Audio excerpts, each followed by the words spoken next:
നിങ്ങളിലേക്ക് സ്വർണ്ണവില കൃത്യമായി എത്തിക്കുന്ന ഈ ചാനൽ സബ്സ്ക്രൈബ് ചെയ്യാനും നോട്ടിഫിക്കേഷൻ ലഭിക്കുവാനായി ബെല്ലൈക്കൺ അമർത്താനും മറക്കരുത്. അതുകൂടാതെ നിങ്ങളുടെ ഓരോ ലൈക്കും വിലപ്പെട്ടതാണ്. ലൈക്ക് ചെയ്യാൻ മറക്കരുത് കേട്ടോ. ആഭരണ പ്രേമികളെ ആശങ്കയിലാഴ്ത്തി സ്വർണ്ണവില ഉയർന്നു തന്നെ തുടരുകയാണ്. ആഭരണങ്ങൾക്ക് പുറമെ സുരക്ഷിത നിക്ഷേപമെന്ന നിലക്കും സ്വർണം വാങ്ങുന്നവർ ഏറെയാണ്. മെയ് 15-ന് സ്വർണ്ണവിലയിൽ കുറവ് രേഖപ്പെടുത്തിയെങ്കിലും മെയ് 16-ന് വീണ്ടും വർധനവുണ്ടായി. ഈ സ്വർണ്ണവില മാറ്റമില്ലാതെയാണ് തുടരുന്നത്. സുരക്ഷിത നിക്ഷേപം എന്ന നിലയിൽ നിരവധി പേരാണ് സ്വർണത്തിൽ നിക്ഷേപിക്കുന്നത്.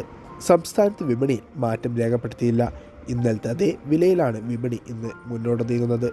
1 ഗ്രാം സ്വർണത്തിന് 8,720 രൂപയിലും 1 പവന് 69,760 രൂപയിലുമാണ് വ്യാപാരം പുരോഗമിച്ചുകൊണ്ടിരിക്കുന്നത്. Thanks for watching gold price Kerala today.